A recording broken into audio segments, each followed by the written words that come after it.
8:43, avanzamos con más información y entrevistas aquí en Punto Noticias de Radio Pichincha. A esta hora nos acompaña presencial Juan Pablo Torres, abogado, defensor de Luis Calderón Tipán, en el caso del asesinato del conocido abogado Harrison Salcedo.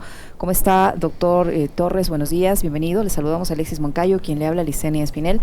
Me contaba off the record sobre la situación por la que atraviesa su defendido. Yo sí quisiera que para que la audiencia y quienes nos sigue a través de redes sociales nos haga un contexto de cómo está el caso, para que la gente conozca en qué situación se está procesando a su defendido. Es una cosa que parece de película. Le pido por favor que nos ponga en contexto primero. Buenos días, primero que nada, muchas gracias por el espacio.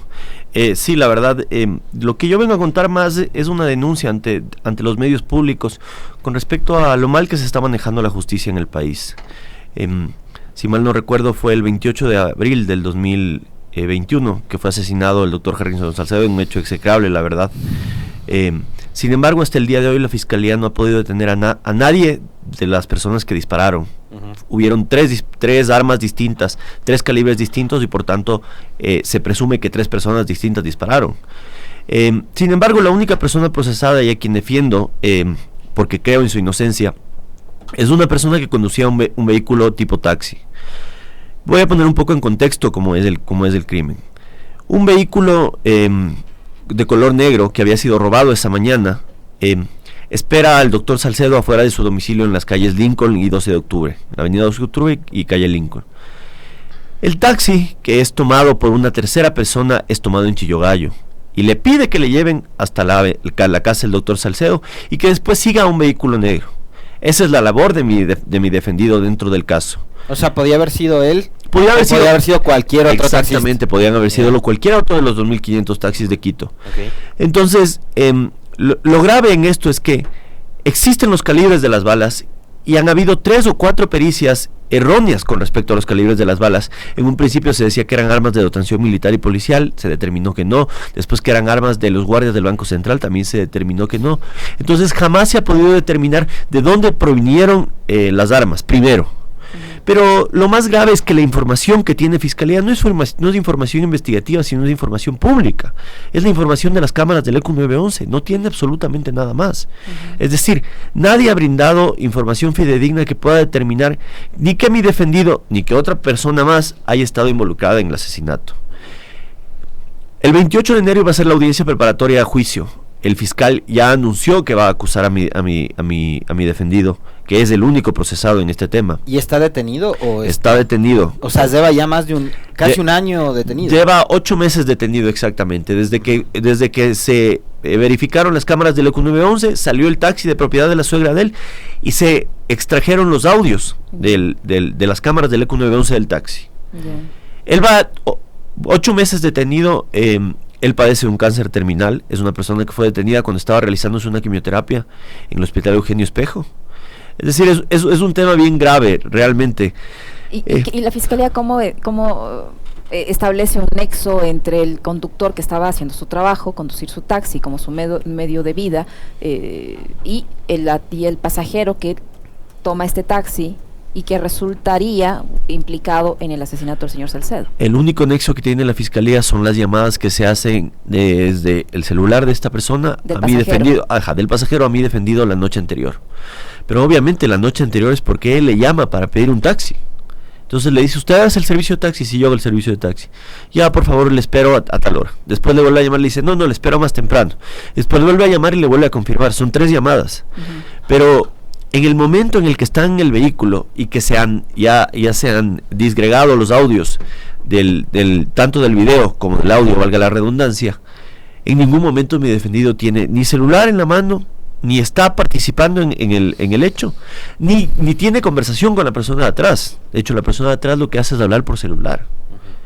Entonces, y en los audios de esa persona, ¿qué se le escucha diciendo? La verdad, el audio es un poco malo, pero le dice, es el carro, es la camioneta negra, dispara, o mátale. O sea, el pasajero sí tenía relación con el evento. El pasajero aparentemente tenía relación con el evento y aparentemente él era quien les iba a decir cuál era el vehículo, o cómo era el vehículo, o a qué momento disparar. Entonces, lo que aduce Fiscalía es que mi defendido, por haberle llevado en el taxi, también tiene participación en la autoría intelectual del hecho, lo cual es absolutamente falso.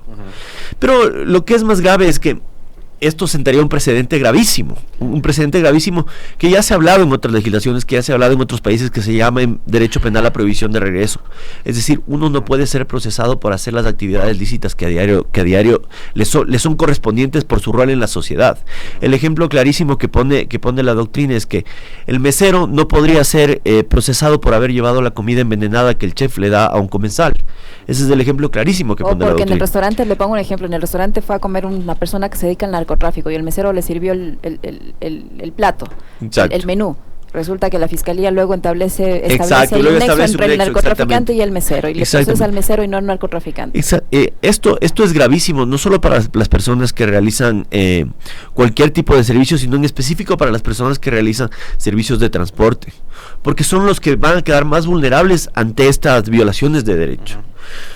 Repito, lo que a mí más me sorprende es la falta de interés de la Fiscalía en proseguir con el caso. La Fiscalía decidió cerrar el caso, no ha abierto un caso conexo, y la verdad es que a mí me parece muy ilógico tener que sentenciar a un supuesto autor intelectual, en el peor de los casos, en el presupuesto jamás consentido, tener que sentenciar a un autor intelectual sin existir los autores materiales. ¿Cuál es la prueba en este caso específico? ¿Cuál es la prueba para decir Luis es parte de únicamente los audios del taxi y la llamada que existe entre mi defendido, que recibe mi defendido para solicitar sus servicios? ¿Y se puede escuchar lo que le dice en la llamada? No, esa llamada no existe, pero son los cruces de llamadas. A ver, la Fiscalía lo que hace es un árbol de llamadas. Entonces, entre estas personas, hay yo qué sé, 50, 40, 45 llamadas. Y entre mi defendido y esta persona hay 3. Entonces es evidente, solo de ver ese árbol de llamadas, es evidente ver que no tenía una relación estrecha, que no eran parte de la misma complicidad, que no eran parte de la misma banda.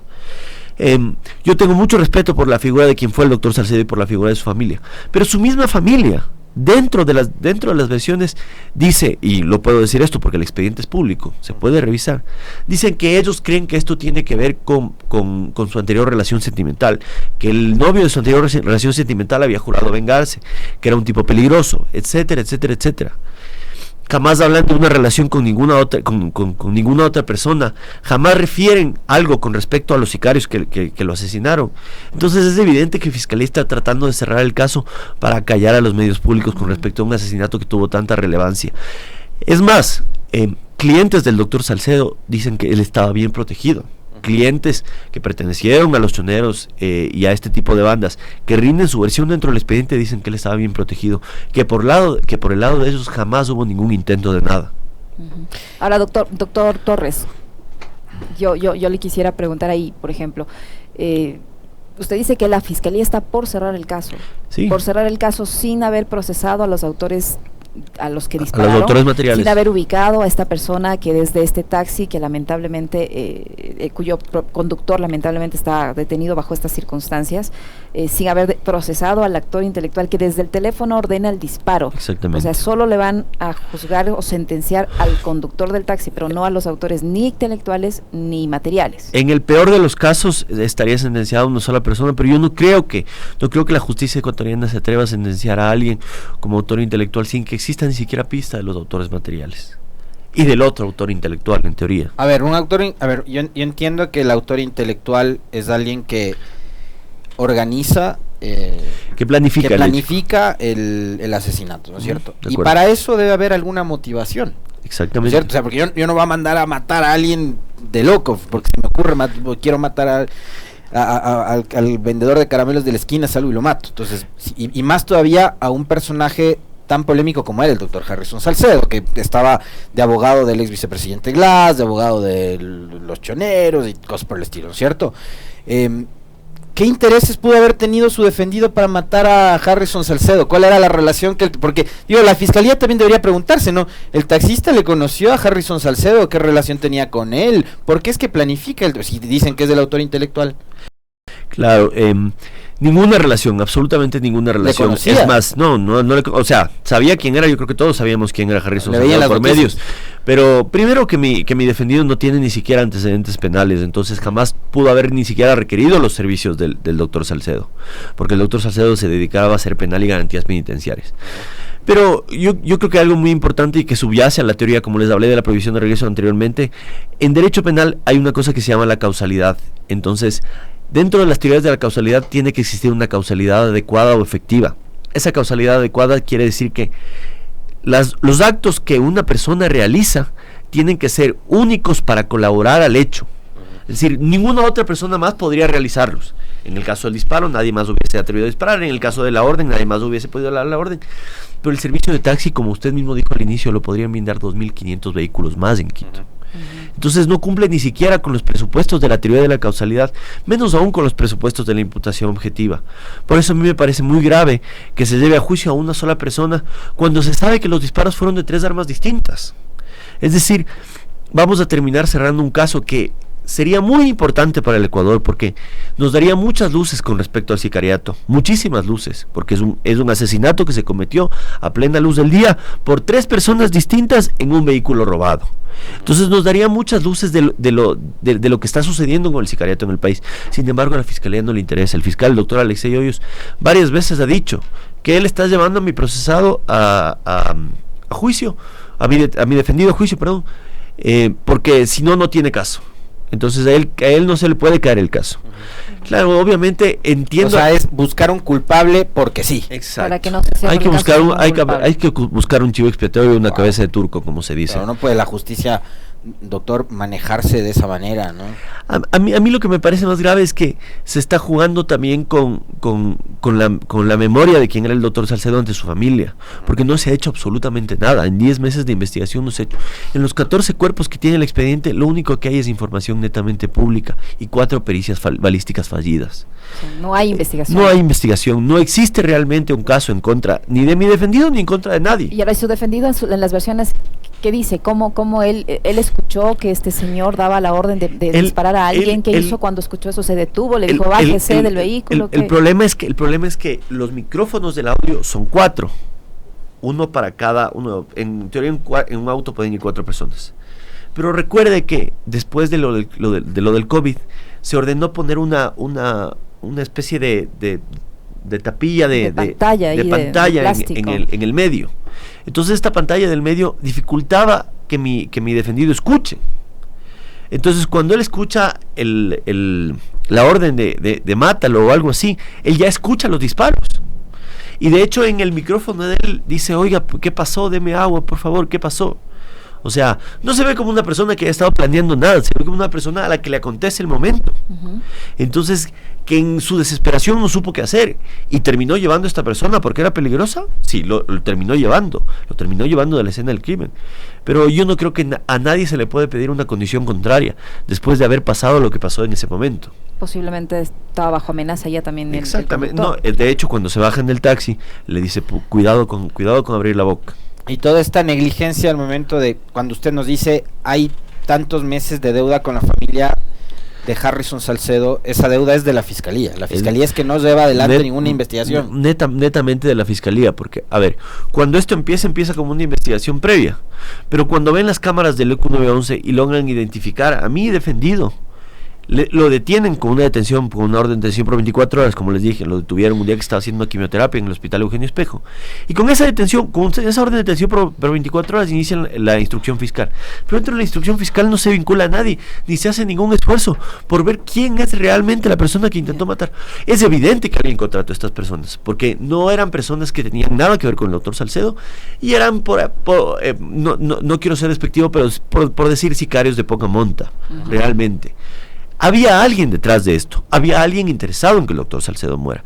Y nada de eso se evidencia en el expediente fiscal. Y no se llamó ni siquiera a rendir versión a la expareja de la última relación del doctor Salcedo. Se llamó a rendir versión a la expareja, pero como le digo, la expareja dice que ella no tiene idea, pero la familia del doctor Salcedo dice que puede venir por ahí. Pero todas estas hipótesis no se han investigado, jamás se han investigado. Ahora, si se utilizaron las cámaras para ubicar al señor conductor del taxi, ¿no se podía haber hecho lo mismo para ubicar al pasajero y detener también al pasajero? Se trató de hacer, pero era mucho más fácil ubicar al conductor del taxi porque evidentemente el taxi tenía una placa, el taxi estaba ubicado en tal lugar y se le encontró. Doctor, más allá de a ver, ¿qué edad tiene su defendido? 45 años. 45 años. Usted nos dice cero antecedentes, una vida de familia, tiene mujer, hijos. Claro, tiene mujer, hijos. Aparte va atravesando un cáncer. ¿Y él era el sostén de la familia? Él era el sostén de su familia. Él de hecho, es hasta ahora quien, rentando su taxi, provee a su familia. ¿Y cómo está haciendo para el tema de la salud, para cubrir su situación de cáncer? La verdad es que obviamente por las circunstancias ha recibido un poco de tratamiento en la cárcel 4, que es el lugar donde fue trasladado después de que se verificó que su situación era muy delicada para estar en el Centro de Rehabilitación Social de La Tacunga. Pero la verdad es que incluso por ley él no debería estar preso. Ahora, incluso por ley él no debería estar preso. ¿Qué es lo que puede aportar su defendido para tratar también de esclarecer esto? Porque, a ver, el otro iba hablando por teléfono, entonces, no sé, capaz su defendido puede ayudar a identificar el rostro. Él ha aportado todo. Él ha aportado, e incluso bajo amenaza, él ha aportado todo. Le han amenazado, le han llamado, le han dicho, cuidado, abres la boca. Le han llamado a él, le han llamado a la familia. Pero él incluso bajo amenaza ha aportado todo. Él identificó el inmueble de donde recogió a la persona y se verificó que había una persona que había rentado ese lugar por 2 meses y que justo el día del asesinato abandonó el lugar. ¿Hicieron allanamiento en ese inmueble? No hicieron allanamiento en ese inmueble, pero sí, pero se hizo la verificación física. La verdad es que como era un cuarto, era un cuarto, no es que era una casa, no es que era un departamento, era un cuarto. Como era un cuarto, aparentemente cuando salió esta persona, el dueño, lo que hizo fue limpiar todo y entregar a otra persona para que siga viviendo. Entonces no es que podía encontrar mucha evidencia ahí. Y como le digo, esta persona hubiese sido en el peor de los casos alguien que les dirigía. Pero ¿qué pasó con las armas? Como le digo, 3 peritajes fallidos. 3 peritajes fallidos en los cuales no se pudo encontrar el arma. Pero ¿por qué se producen peritajes fallidos? Yo no entiendo. ¿No se supone que hay los expertos del caso para establecer de la procedencia del arma, el tipo de calibre de las balas? Lo que pasa es que el calibre pertenece a un tipo de arma. Entonces se dice, este tipo de arma hay 12 en el país, 15 en el país. 7 de estas armas están siendo usadas por la policía, 3 por los militares y dos están perdidas. Entonces, todos esos peritajes han sido fallidos. No se ha logrado determinar todavía de qué arma se disparó. Y ojo, no son calibres muy comunes. Entonces tienen que haber sido armas de dotación policial o militar. Y hasta el sol de hoy no se ha determinado eso. Se dijo que eran armas de guardianía del Banco Central y a la final se verificó que no habían armas perdidas ni habían armas desaparecidas en la guardianía del Banco Central. Como le digo, 3 peritajes fallidos. O sea, una investigación que realmente yo como abogado y creo que los familiares del doctor Salcedo deberían estar muy molestos. ¿Y hay fecha para la audiencia? Todavía no hay fecha para la audiencia, iba a ser el 28 de enero y se suspendió. Esa sería la audiencia preparatoria y preparatoria de juicio para irnos a juicio. Terrible, sí, es un caso terrible. Pero usted espera que el tribunal que tenga que conocer el caso evalúe todos los argumentos que usted como defensa tiene, que la evidencia en este caso que yo espero que la doctora Irene Pérez es la jueza del caso. Yo espero que la doctora Irene Pérez se dé cuenta de que la fiscalía no tiene caso. Y yo creo que lo mínimo que deberían hacer es sancionar al fiscal, cambiar de fiscal y mandar a realizar una nueva investigación. Muchísimas gracias, doctor Torres, por su tiempo, por su presencia en nuestros estudios. Juan Pablo Torres, abogado, defensor de Luis Calderón Tipán, involucrado en el caso en el que se investiga el asesinato del doctor Harrison Salcedo. 9:02. Nos despedimos, amigos, que tengan un excelente día.